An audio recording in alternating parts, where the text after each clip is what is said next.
Hinawakan ng pari ang magiging prinsipe at inilubog ito sa nagyayelong tubig. At matapos ng seremonya ng binyag, maingat na inilagay ng pari ang isang kwintas ng pagmamahal sa leeg ng sanggol na simbolo sa muling pagsilang ng sanggol at panibagong buhay.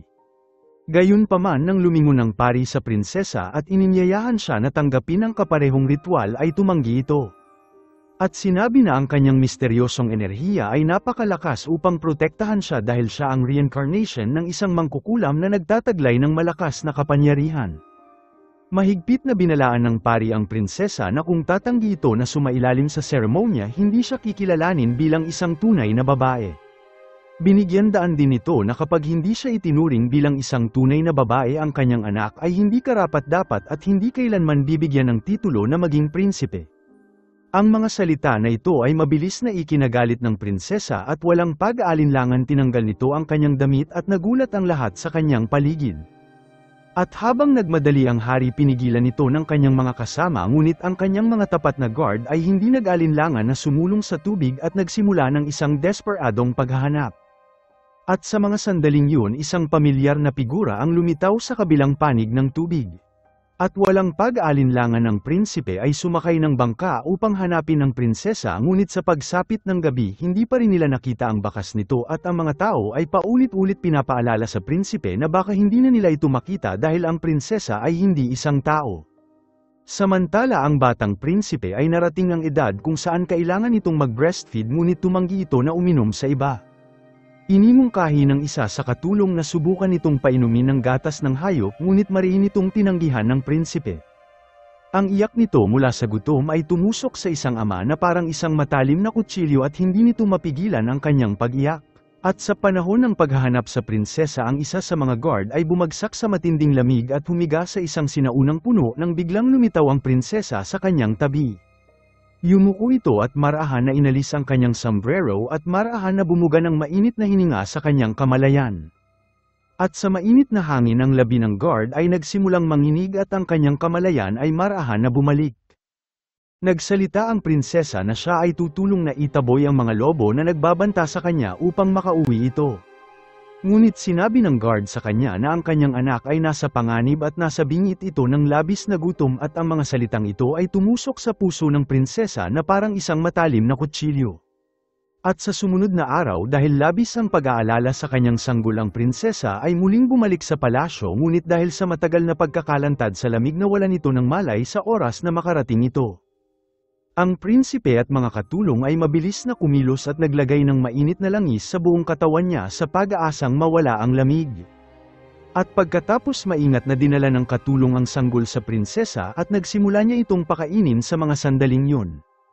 Ang batang prinsipe ay muling nakabalik sa kanyang ina at napuno ng malalim na pagmamahal habang nasaksihan ng katulong ang eksena na ito, at labis ang tuwa para sa kanilang pamilya. At ilang taon ang makalipas, isang sugo na pinadala ng prinsipe ay brutal na pinahirapan hanggang sa mamatay sa Grand Duchy ng Moscow, at nakatanggap sila ng isang mapanuksong liham mula kay Asaika. Bagamat ang prinsipe ay naghahangad sa kapayapaan sa pagkakataon na ito, ay hindi niya matitiis ang insulto at nagpa siya na maghanda sa digmaan at pasukin ang lungsod. At sa oras na makumpleto ang paghahanda, pinangunahan ng prinsipe ang kanyang tropa patungo sa Grand Duchy ng Moscow at nangako na huhulihin si Asaika.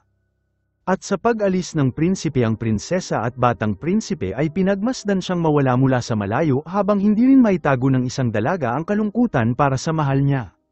Lahat sila ay hindi sigurado kung magkikita pa sila, ngunit pagkatapos ng ilang araw sa pag-alis ng prinsipe, isang mensahero mula sa Moscow ang nalasing at nagdulot ng kaguluhan at nag-udyok sa prinsesa na buhusan siya ng isang balde ng malamig na tubig.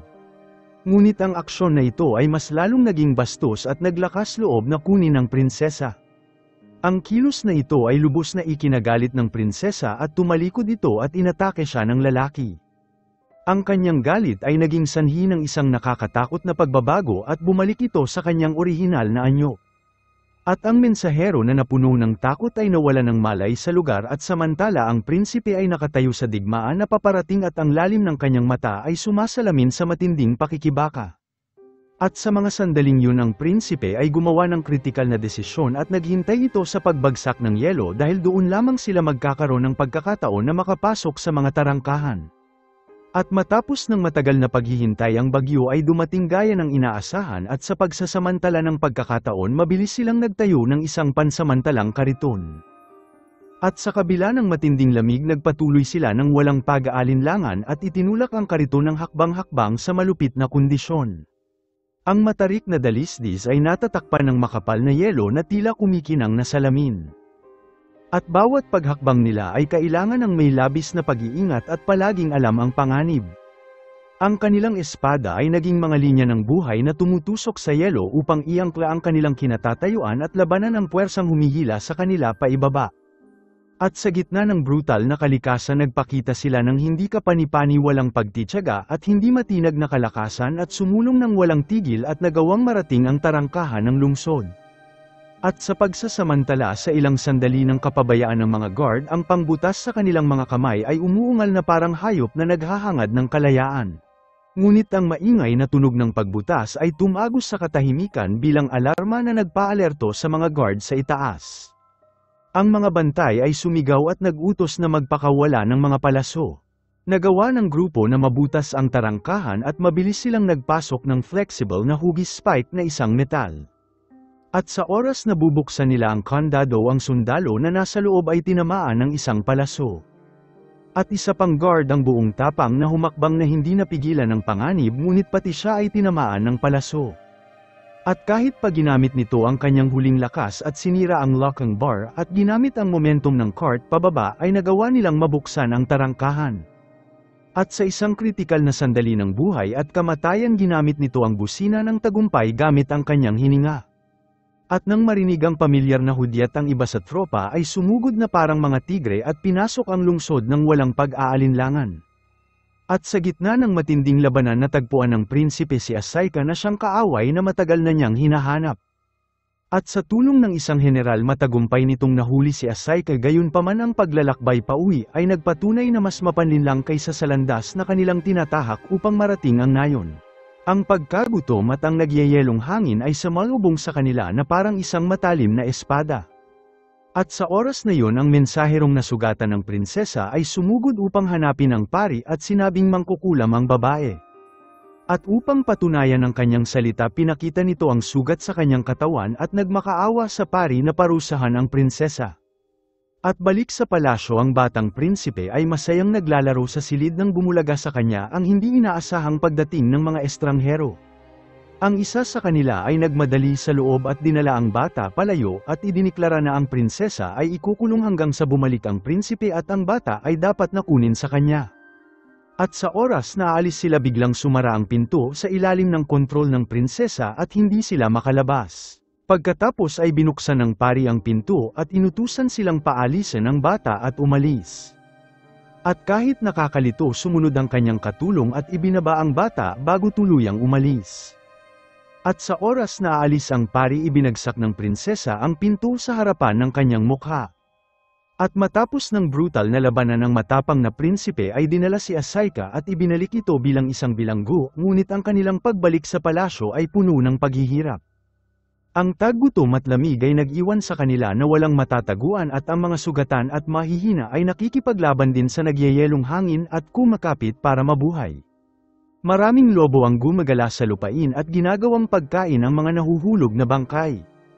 Alam ng mga sundalong sugatan na maaaring hindi na sila makauwi pa ngunit tumanggi sila na maging pabigat sa kanilang mga kasama at sa isang desisyon naglakad ng isa-isa sa nagyayelong tubig at piniling tapusin ang kanilang buhay bilang sakripisyo.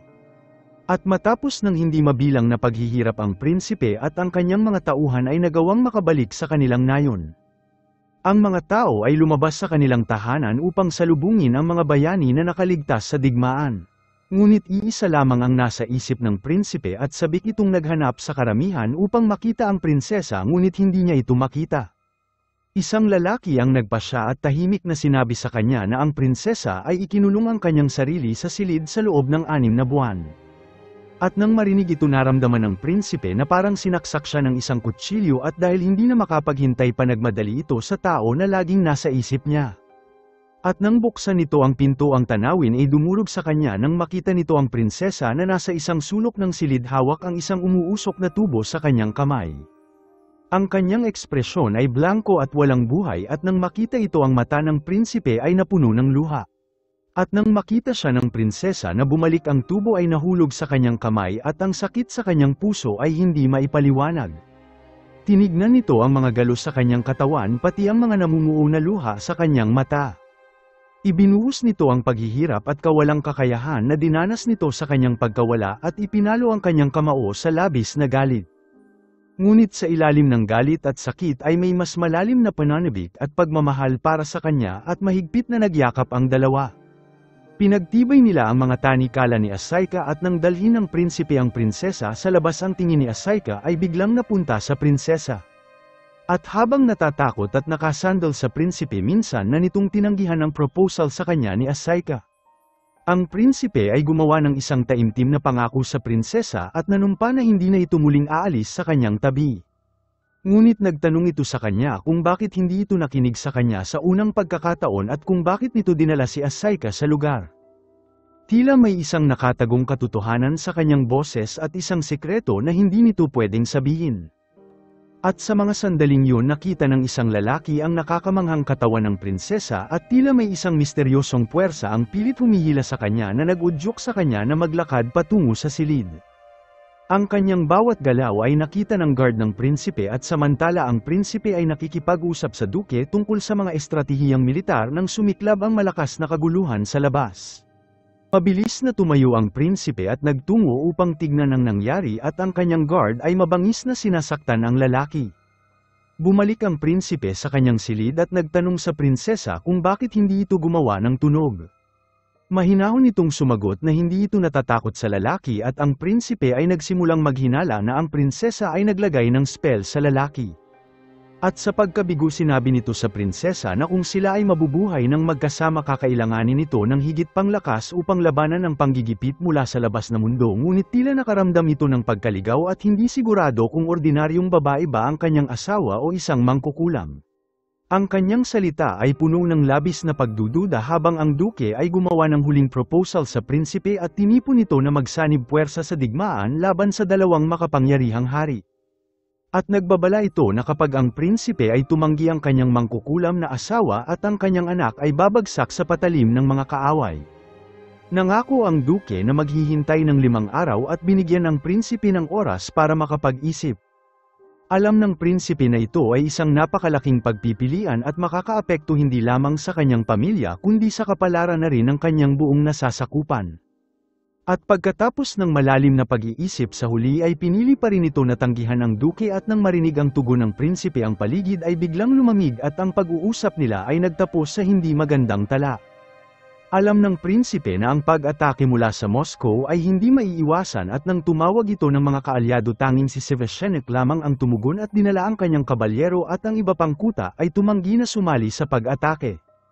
Nagtungo ang prinsipe sa bilanggo na si Asaika at kinausap niya ito. Ang puso ni Asaika ay natakot sa mga salita ng prinsipe at iniisip na tatapusin na ang kanyang buhay ngunit hindi inaasahan iniligtas siya ng prinsipe at sinabi nito kay Asaika na walang pakialam ang prinsesa sa kung sino ang tama at mali at kailangan lamang nito ng taong proprotekta sa kanya at ang taong yun ay si Asaika.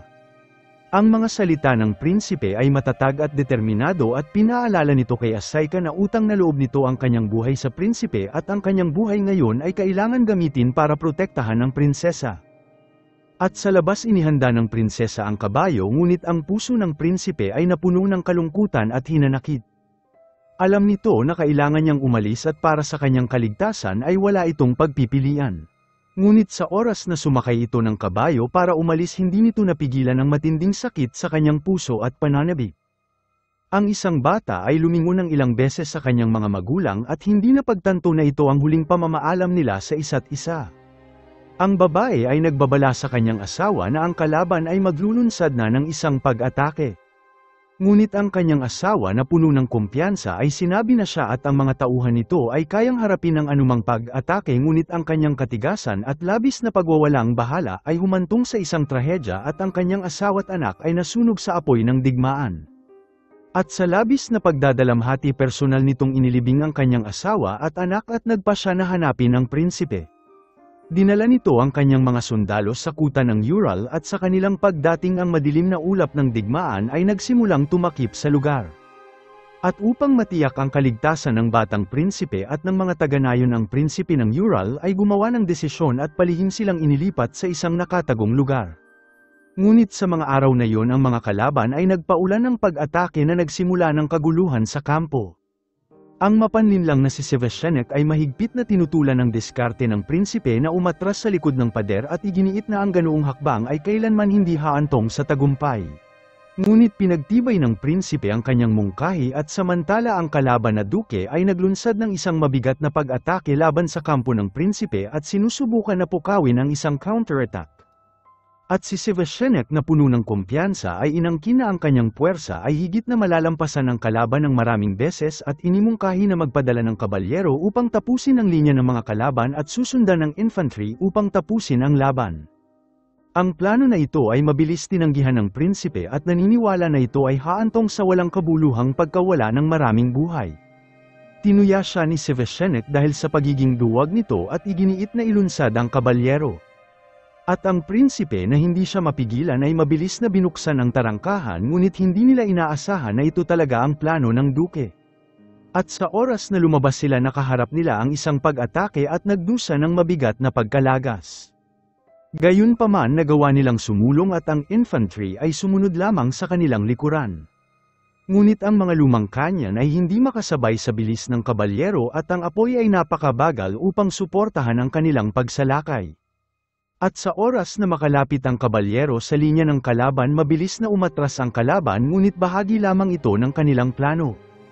At sa isang signal ang mga sundalong Ruso ay nakahiga sa damuhan sa likod ng posisyon ng kalaban at biglang lumitaw. At naglalayong lipulin ang kabalyero ng Ural sa isang mabangis na pag-atake. Ang diskarte na ito ay nagbigay at nagdulot ng mapangwasak na atake sa kabalyero ng Ural na humadlang sa kanilang pagsulong. At habang nagpupumilit na hanapin ng balakid bumaba ang mga archer na parang Grim Reaper at isang ulan ng palaso ang nagdulot ng mas malaking pinsala. Ngunit ang mga Ruso ay hindi pa natatapos at inilunsad ang mahusay na pananambang sa daan ng sundalong Ural na umaatras at naglalayong lipulin sila ng tuluyan.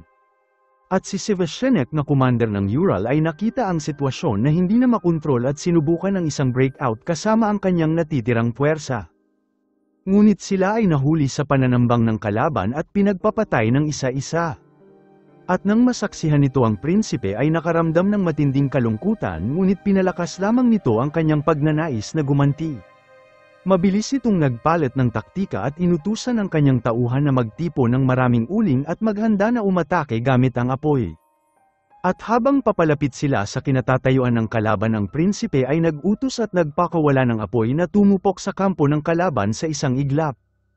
At sa gitna ng kaguluhan at panik pinangunahan ng prinsipe ang kanyang puwersa sa isang mabangis na atake at nakibahagi sa isang buhay at kamatayan na labanan.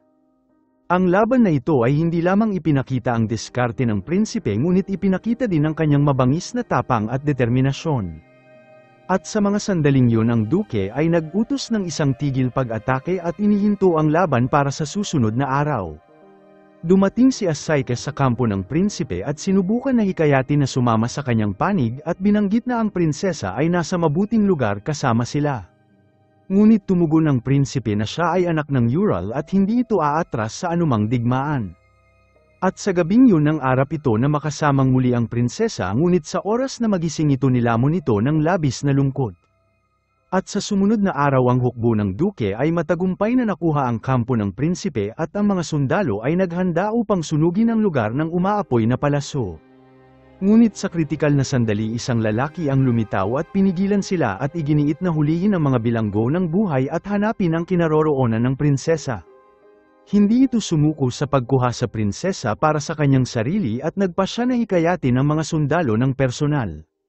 At sa init ng labanan ng prinsipe at ang kanyang mga guard ay naging huling depensa at sa oras na papatayin sila ng mga Ruso ang lalaki ay sumigaw na kunin sila ng buhay. At habang sinubukan na pigilan ang pag-atake isang palaso ang tumama sa kanya ngunit ang pakikialam niya ang nagligtas sa buhay ng prinsipe. At matapos na mahuli ang prinsipe ipinagtapat ng hari ng Ruso ang kanyang ambisyon na pagsamahin ang lahat ng kaharian sa ilalim ng isang pamamahala. At matapos nito pinili ng prinsipe na makipagkompromiso at tinanggap ang kondisyon ng hari. Siya ay pinadala sa bagong kabisera na inihanda para sa kanya ng duke, ngunit hindi inaasahan sinabi ng prinsipe na nais nitong bumalik sa kanyang lugar. Inalok nito na iwan ang kanyang anak bilang susunod na tagapagmana kung nais lamang ng hari ang titulo. Kaya naman ang prinsipe ay naglakbay sa daan pabalik sa kanyang nayon at isinuko ang kanyang maharlikang katayuan upang mamuhay bilang isang magsasaka. At nang malaman ng kanyang mga anak ang balita, nagmadali sila na makita ang kanilang ama, at nang muli nitong makita ang kanyang mga anak na puno ng hindi mapaliwanag na tuwa ang puso ng prinsipe. Ang balita tungkol sa pagbalik ng prinsipe ay kumalat at ang mga dating nasasakupan nito ay lumapit sa kanya upang magbigay ng kanilang suporta at sabik na mag-ambag sa bagong buhay ng kanilang pinuno. At sa mga sandaling yun, isang unit ng kabalyero ang nagtungo sa kanila at kumaway si Asaikes sa prinsipe bago ito umalis at iniwan ng isang mandirigma. At nang alisin ito ang kanyang maskara, nagulat ang prinsipe na ito ang prinsesa at sabik na tumakbo ang kanilang mga anak sa kanilang ina. Nagulat ang prinsipe at tiniyak na hindi ito isang panaginip, at sa wakas ang pamilya ay muling nagsama-sama, at sa mga sandaling yun ang kalungkutan at ang lahat ng paghihintay at sakripisyo ay nagkaroon ng kahulugan. Salamat sa panunood. Kung nagustuhan mo ito, huwag kakalimutan mag-like at subscribe para sa mga susunod pa nating movie recap.